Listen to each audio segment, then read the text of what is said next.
Welcome to Inspirational Leadership. I'm your host, Kristen Harcourt, and we have another fabulous guest. Today, we are speaking with Jason. Jason Lauritsen is transforming management as a keynote speaker, trainer, and author. He liberates managers from outdated and inhumane practices so they can cultivate human potential at work and improve people's lives. His insights have been described as a secret weapon by leaders who strive to create a more engaging and human work experience for their people. His experience ranges from startup CEO to Fortune 1000 executive. He also spent several years leading the Best Places to Work program for an HR technology company where he gained deep insight into some of the best workplaces in the world. Jason is the author of two books, Unlocking High Performance, How to Use Performance Management to Engage and Empower Employees to Reach Their Full Potential, and Social Gravity, Harnessing the Natural Laws of Relationships. Welcome to the show, Jason. Hey, Kristen. I am excited for this conversation. I know for you and I, because we're super passionate about leadership and management and employee engagement, that we literally could talk for like 24 hours. But for today, I want to even start off by giving people an opportunity to learn a little bit more about your journey and what got you into this work. Maybe we're going to start off at when you're 12 or 13 years old in the fields, but you tell me, tell me a little bit more about your journey and why this work is so important to you.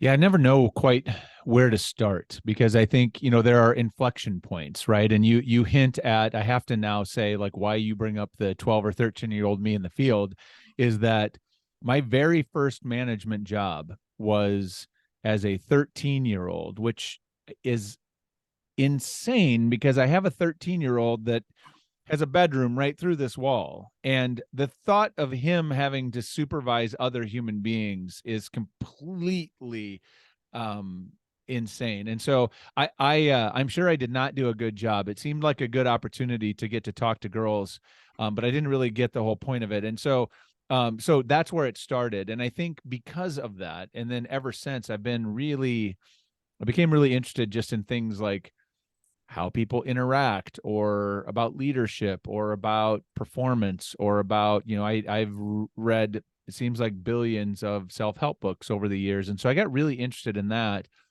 But then I think the next inflection point for me was early in my career. I started in sales and I ended up in recruiting. So I was an executive recruiter.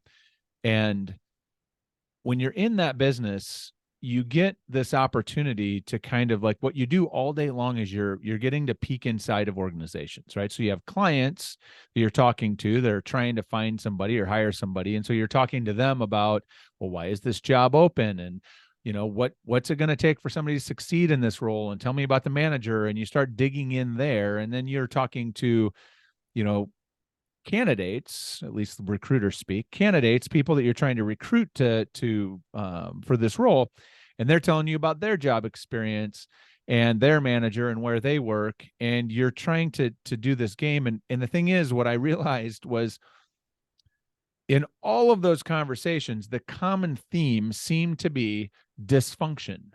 Like it was dysfunction everywhere, right? People were leaving because they or clients had openings because there was dysfunction or a manager was terrible or whatever.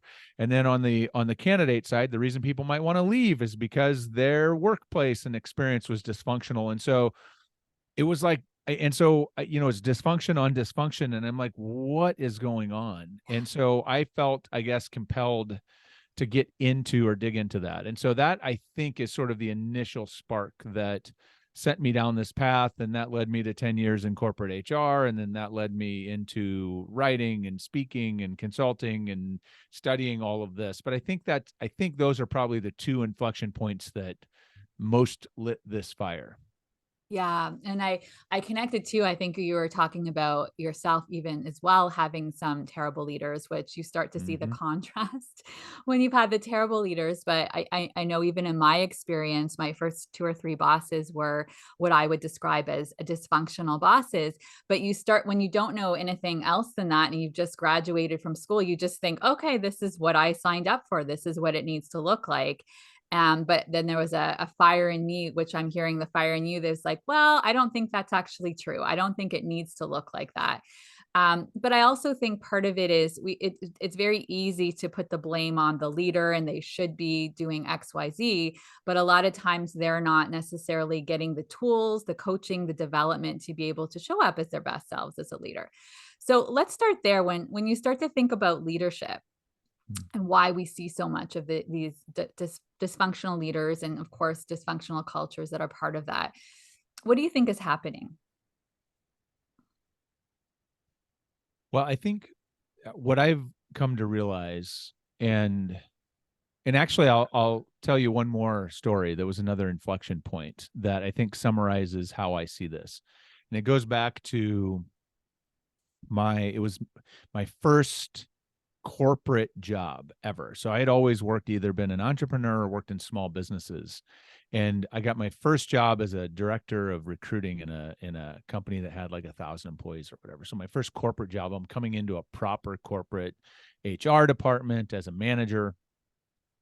And so I come in and I'd always been in sales. I'd been, recruiter. I'd owned my own shop or whatever. And so I had no understanding or time for politics or people's feelings about how we were working or any of this stuff. I was a bit of a bull in the china shop. All I knew was results, fastest path to get results, point A to point B, that's sales. And so how do I get the deal closed? And so that's how I operated. And my boss, God bless her, we would have weekly, and she was a good leader overall generally. And so we had weekly one-on-one meetings, which was awesome. That's what managers should do. But in this meeting, from the very early days, I'd show up to this meeting and she would always, like, we'd talk about things. And I was making a ton of progress around recruiting, around our time to hire. I had to rebuild my team and retrain my team and new tech and all the stuff. We were accomplishing all these things. But yet almost every one-on-one, she would have some kind of feedback for me that one of my peers in HR was complaining to her about me. There was always something. I wasn't spending time connecting or checking in with them, or I wasn't playing as a member of the team appropriately, or I had done something every week. And this went on, I don't know for how long, months probably. And finally, one day we were sitting there, and I don't remember what prompted this, but she had, again, some bit of feedback. One of my peers was complaining about me about something. And I finally said to her, what do you want from me? Like, what do you want from me? I don't understand, because I'm doing all the things. My results are great. And yet all I hear about in these meetings is my peers whining about me or complaining about me. I mean, and granted, I didn't handle it the best. I was a little defensive, but I was over it.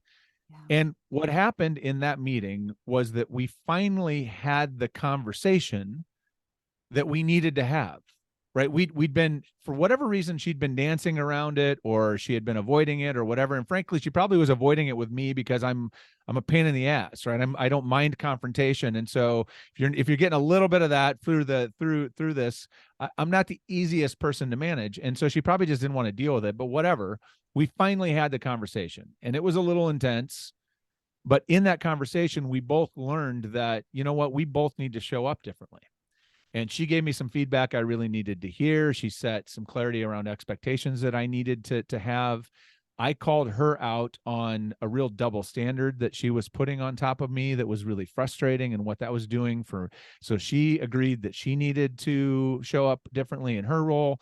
And then everything changed. Mm-hmm. Everything changed from that day. My how I felt about work changed, how I showed up with my peers changed, my results changed, my relationship with my boss changed. One conversation.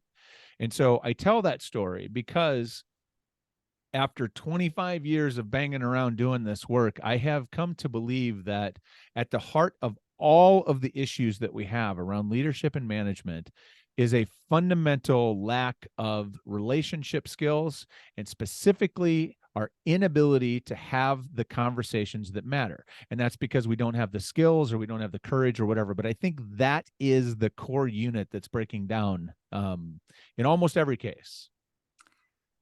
I 100% agree with you. And it's what my experience has been as well. And that's why I love doing so much work around emotional intelligence, because sometimes it is around, it feels vulnerable to say Mhm. what they actually want to say. It needs to be said. And how do you learn how to have daring conversations and create space for both sides? And I love what I heard there too, because I think ultimately when two people are working together, it's around like, what does she need more of and less of for you to be able to work effectively? What do you need less of and more of from her, and being able to hear that from one another?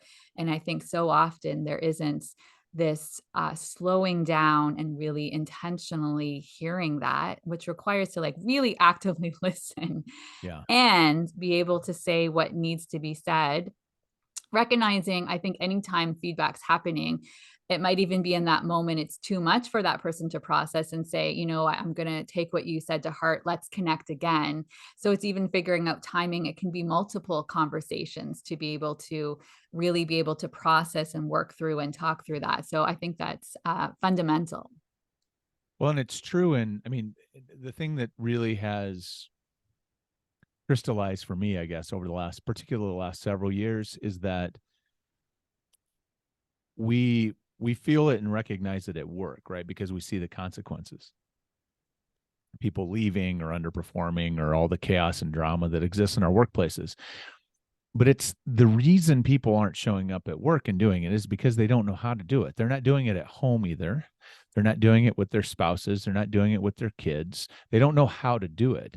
And that's, there's a whole bunch of causes or reasons that has we've ended up where we are. It doesn't matter.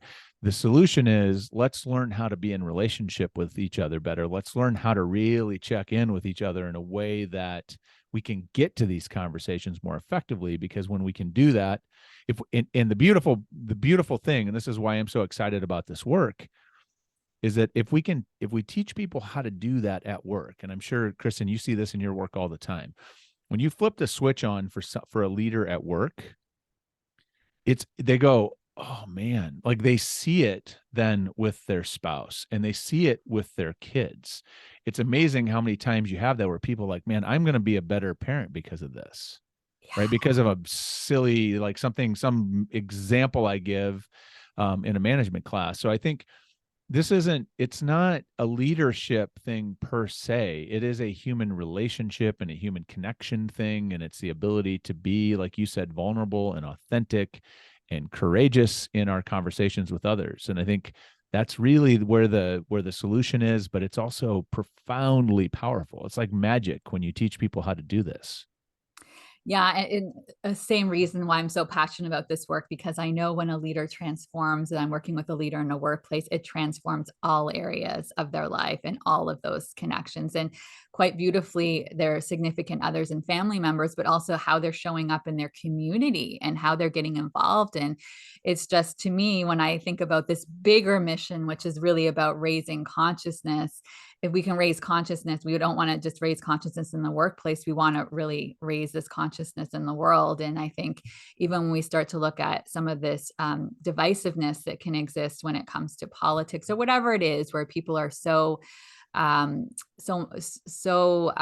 so firmly about their beliefs and not willing to hear and connect with other people, as they start to bring some of that armor down in the way they're learning about themselves and leadership, now it can start to impact lots of conversations outside of the workplace as well. Indeed, indeed. Yeah, I always one of the things that we say a lot in our work is, we can change the world by changing work. Like work is the one sort of common experience that almost all of us have. And if we were to use that experience more intentionally to help people, become more skilled at relationship and conversation and connecting and all these things, like the ripple effects we could have globally is really incredible. But it's there's a lot of work to be done, Kristen, right? So there's a much yet to be done. We're still tilting at windmills a little bit, I think, often, but it's one leader at a time, right? One manager or one team at a time. Yes, there's lots of opportunities. And I think it would be helpful even for our audience to understand a little bit more when you think about the work that you're doing and going in there and helping managers do this more effectively. And I know we're not going to get into everything that you do in your training, but what are some of those areas that you touch on when you think about helping leaders to be able to build those communication skills in order to be able to connect better with others and ultimately be able to, because let's be honest, of course it's still about business outcomes, but Yep. the irony that I say all the time is when you do all of this, the business outcomes actually get better, but you have to Yeah. start at the roots and build the foundation in order. So it's coming from that place, not like you said, which we see in sales sometimes. And it's reminding me, I remember I was talking to a leader a while back, and she was talking about like, yeah, I don't care with my sales guys. I just want sales guys or girls. I just want them to hit their numbers. I don't care if they're dysfunctional and other people don't want them. We want them. I'm like, Yeah. okay, just so you know, there is going to be a lot of collateral damage that comes with this, right? So yeah, so I'm curious, what are your thoughts around that? Well, I think so. There's some core things that when I'm, when we're doing management training, the place we start is with mindset. And so that's where I guess maybe that might be one interesting thing to touch on. Mindset, I think and then we can, if you want to, I think mindset's a place to start with. I think how we think about well-being, I think is really important. You have to shift your perspective around that. And then I think the most practical thing is just the mechanics of teaching managers the mechanics of a basic meaningful check-in conversation, because you if you know how to do that, like there's lots of other stuff you need to build, but if you can do the mechanics of the basic conversation just to invite more conversation, so that maybe you're not going to do it perfectly right away, but if you can get closer to it, you're going to start seeing impacts almost immediately. And so I'll give you a little on mindset first. Is what I've one of the things that has become abundantly clear to me is that one of the things we're trying to do, is in the work you do and the work I do, and I think those of us that are talking about how can we make work better for human beings, is we're working to try to undo about 100 years of management dogma and methodology and process. So modern management was inherited from a legacy of was born in the industrial era. It was invented to get people to essentially behave like machines, because we didn't have machines to produce goods. And so we had to get people to do these like rote things for long periods of time, which is what we would do. When we're trying to get them to behave like machines, the ways that you treat people in that environment sort of codified into what management was there for, right? That's how management was born. And so we call that the production mindset. And in a production mindset, you think about work as sort of this contractual exchange with employees, where employees' job is just to produce output, and my job as a manager is just to maximize the output that comes out of that machine, right out of that employee. That's every bit of management and HR process we have today is still rooted in that. Performance appraisals, job descriptions, policy manuals, look around and you'll see it. It's dripping everywhere, how we've been trained as managers to deal with performance. And so there's a few things that we need to get to. Number one is, from a mindset shift, is we have to recognize that we have decades of data that tells us that while management thinks work is a contract, employees experience work as a relationship.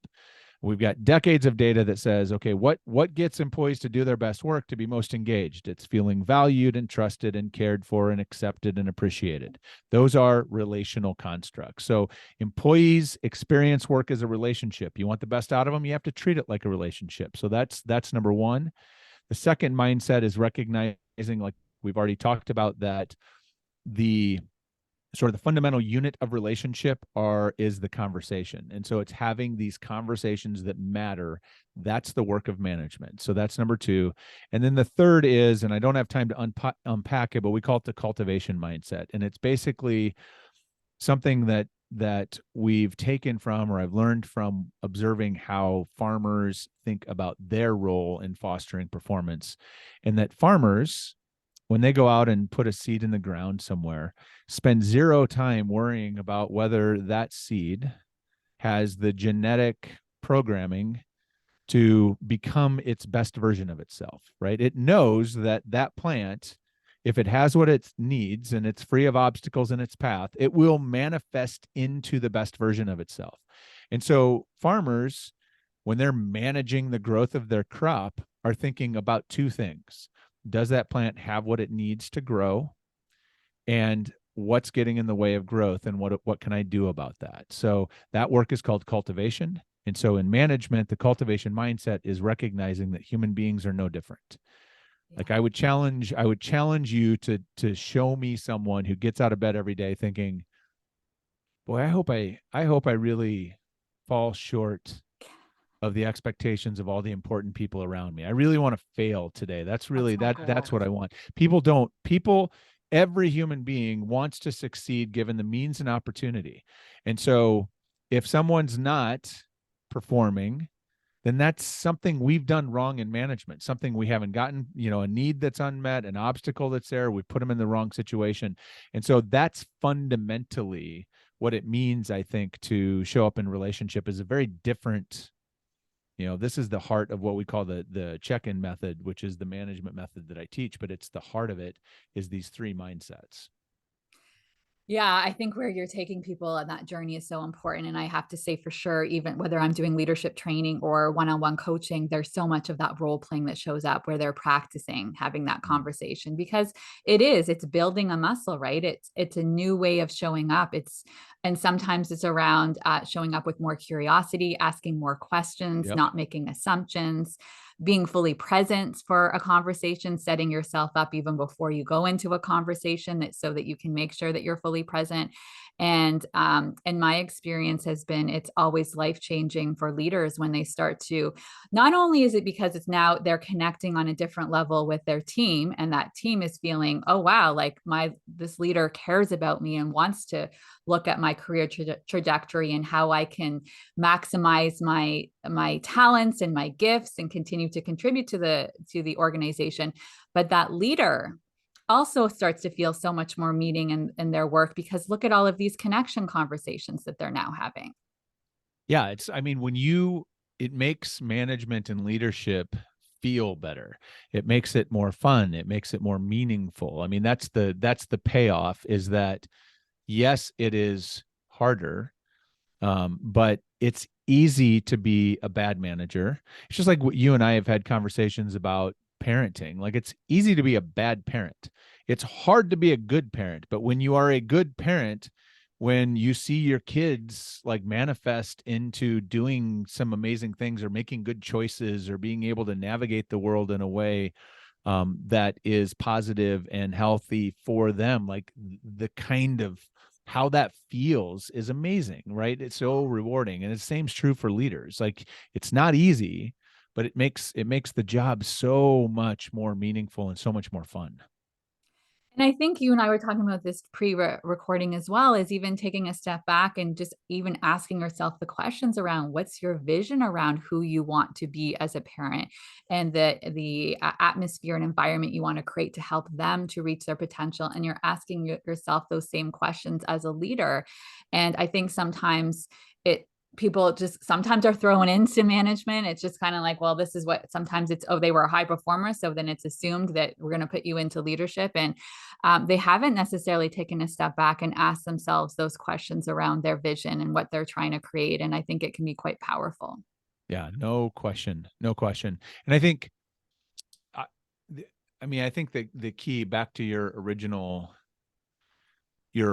question or sort of point about how so many people ended up, how do we end up with so many um these dysfunctional leaders all over the place? And I think it's not and I think it's important to recognize, and this has been a big part of my evolution, is recognizing that it's not their fault in most cases, because you do get there if you've never experienced healthy management or positive management, or a manager who invests in you and builds relationship with you. How are you supposed to know how to do it unless we give them the support and coaching to do it? And so I think I think that's the reset. Everybody deserves that opportunity. But to your point, you have to be committed to that, right? You have to decide that you want to be. It starts with, and that's, like I said, that's why I start with mindset, is that you have to be committed to doing it. If you're committed to it, if you desire, you have a vision that I want to have a positive impact on my people, well, sure, then you can, everything after that is a lot easier when you have set your mindset correctly. Yeah, absolutely. So, Jason, when we start to think about where we are in the workplace, we're getting towards the end of 2022, moving into 2023, and there's been a lot that's gone on in the world of work and the whole world with the global pandemic that was happening in 2021, 2020, 21, some of 2022. I don't know what some people still say it part of it's here. I don't know. However, it has created some shifts in work. It has been a reset for some companies. And you've done a great video. I highly recommend people go to YouTube and check out Jason's video on quiet quitting, because we both have the exact. I'm like, if I were to make a video, I'd be saying exactly what Jason is saying, because we share very similar philosophies around the quiet quitting. I personally don't like the specific, like, what was used as a word, but it doesn't even matter whether it's called quiet quitting or not. What has come out of it in terms of conversations, I think, are powerful, from both the organization's responsibility and also that individual and their interpretation of why they're feeling like they need to quit in the first place. So when you start to think about us going into 2023 and looking at the future of work and how it's continuing to shift, and I remember you asking me this question and I loved it. So if I were to give you the magic wands that you gave me when you were asking me in an interview one time, what would you do with that magic wand? What do you want to see more of as we start to move into 2023? Hmm. That well, there's self-serving, right? There's a self-serving way to do that. I mean, honestly, I would put myself out of business if I could, right? If I had a magic wand and I could sort of wave it, and every manager everywhere or every leader everywhere suddenly had the skills, and the courage to really show up with their people and talk about the things that really mattered that day, whether it was, some issue you're struggling with at home that's getting in the way of work, or some relational issue at work, or something that you're, stuck on, or some resource you need, or the raise you need because you're about to quit, or whatever. If I could wave that wand and make, leaders and managers, more committed to being in relationship with their people more effectively, that's what I would do. But I think more importantly than that, I would wave that wand and make sure that every human being that is working today on planet Earth is earning a living wage. Mm. Because I think if that were the case, so many of our societal problems would evaporate overnight. I think that is the root of so many of our issues today. And so I really wish that that was something that we would solve. I think it's an important discussion you're bringing up there. And if you had some thoughts around, of course, it's systemic. There's a lot to it, but if there were steps that were being taken to make it so more people were getting that wage that they should be getting and having access, what do you think that would look like? What are some of the solutions you'd like to offer? Well, I mean, I think that it's a complicated problem to solve, because the I think that we get so many people get wrapped up in this, and I in terms of the different approaches or different viewpoints on this, I think in the U.S. We've allowed a system or we've had a political environment where we have been in celebration of maximizing the wealth of billionaires at the expense of those that do, the heavy lifting in our economy. I mean, there's data that shows that, I mean, up until I think very recently, we had like a 30-year trend where the bottom 50% of our wage earners in the US had made zero progress on an adjusted basis in terms of making any more money, while the top 1% had gained something like hundreds of percentage points of wealth.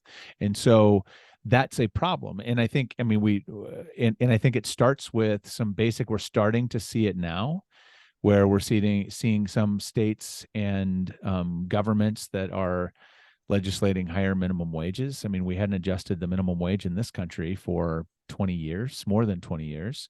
So I think that's part of it. But I also think it's organizations starting to really, I think we've gotten really out of whack. I mean, I am a fan of capitalism, but I think capitalism out of control when it starts to maximize the wealth of a very small percentage of people at the real expense of of the masses, right, of your employees.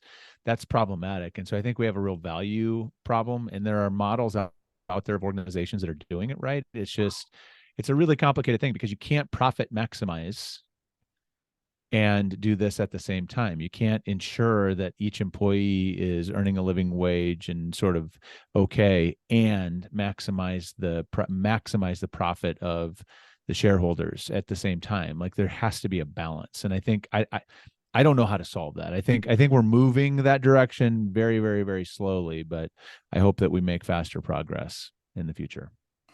Yeah, and I think what I hear you saying also is depending on like what kind of organizations and the philosophy of the organization, and being able to be just not about making money with, it kind of reminds me of conscious capitalism, right? Where they're asking some questions around what does it look like in terms of this organization and where that what they're trying to create. I also would like to give a little shout out when I hear this. You know, the last statistic that I saw was 5% of CEOs in Fortune 500 companies are females. I'd like to see a lot more female CEOs. Yeah, I think that could help to shift some of the things we're talking about here too. indeed, indeed. So I also want to give you an opportunity, Jason, because we're talking all about leadership and development and growth, and you're a leader as well, and you're on your journey. And I believe we're never done growing and learning. What shows up for you in terms of, and you can share from any place. You can talk about, you know, what are some of the things that you've learned on your journey and where you're making shifts as a leader, or even if you start to think about moving into 2023 and your goals and where you want to continuously grow, what shows up for you? Um, I think for me, the common theme of the last, boy, I don't know, the last probably 5 years, maybe 10 years of my journey has been to grow into an awareness of and an understanding of my privilege.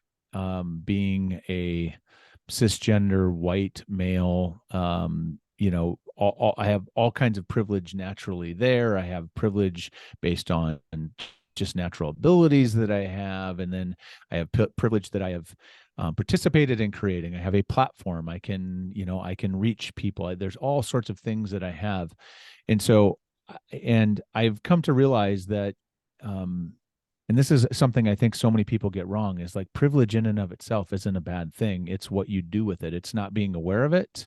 And then you have a choice on what you do. And so for me, the journey has been, how can I more fully and productively leverage the privilege that I have, to benefit and to support and to be an ally for those that don't have that. And I'm on that journey. I learn all the time. I make mistakes. I know, I mean, early in my life, I had no awareness of this. And I look back and I'm like, man, so it's a journey, and you have to be constantly learning and asking questions and reflective. And sometimes when you try to help, that's not helpful. And then you learn through that. And so you have to know what you don't know. But I think it goes back to this notion of what are your intentions, and if your intentions are pure and your intentions are to do what you can um, to see people have equal and fair opportunities, and you're constantly learning. When you do screw it up, people are kind and they help you learn, and then you don't do that, you don't make that mistake again, you make another mistake next time. Right. But so I think that's the biggest part of my journey is that, and learning how to use my voice or lend the benefit of my platform or my privilege or whatever that is to people who it can really benefit, and who are probably more entitled to it or more worthy of it than I am. And so, certainly not done. This is a very long journey. It's a lifetime journey, but that's where I find myself most of the time thinking. Wow.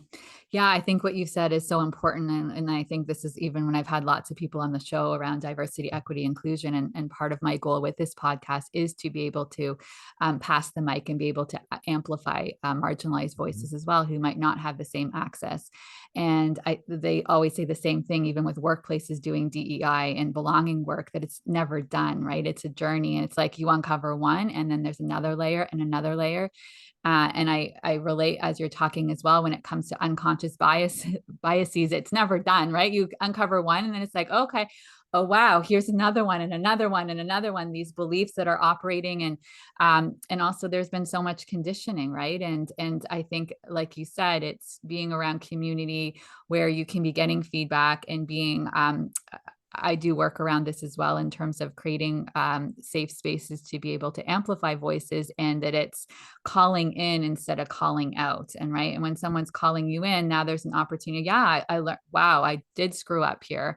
I want to Yeah. learn. And it's a learning and unlearning journey, and that's never over. Yeah. And it's such I think too that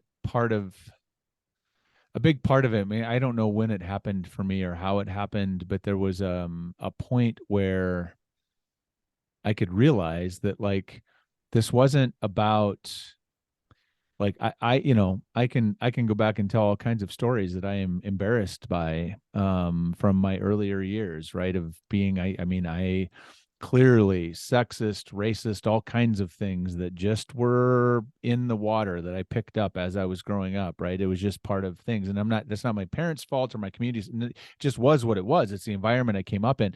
But eventually I came to realize I started recognizing some of these things. I could take ownership of it. And the greater degree that I could take ownership of it and embrace it and recognize, like, yep, nope, I have all of this racist hardwiring in my head and I have to actively push back on it. I can see it now. And by owning it and knowing that it's there, it doesn't make me a bad person. And when you can separate, like, doesn't mean I mean it's not great. It's not a great thing. I wish it wasn't there. I wish I could work it out, but all I can do is be on the journey and be accountable for the impact I have, how I show up, being aware of it, being and I can control my journey. I can't control anyone else's journey. I can try to inspire other people or help or whatever on that level. But I think that's one of the things I wish people would understand that get really bent out of shape about being called, when you start talking about privilege, is like it just, you don't have to feel bad about it. Just embrace it and then decide what to do with it. Or it's not, you don't have to feel bad about the fact that you have in the past you have this biases that are built in or whatever.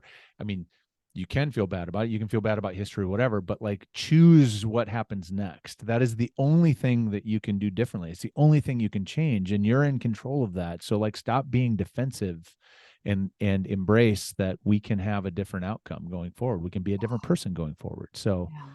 so empowering. Yeah, it is. And I think this is a beautiful place to close off today's conversation. Jason, where can people learn more about you and your work? Well, if you can spell my name, you can find me all over the place. I need to be easy to find, but my website is jasonlauritsen.com. Lauritsen is the last name.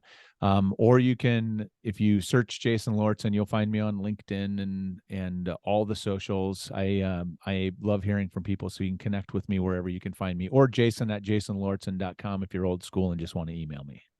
Perfect. And I will share all of that in the show notes. And for people listening, I know Jason would love to talk to you if you want to learn a little bit more around possibilities of developing your leaders, and same on my end too.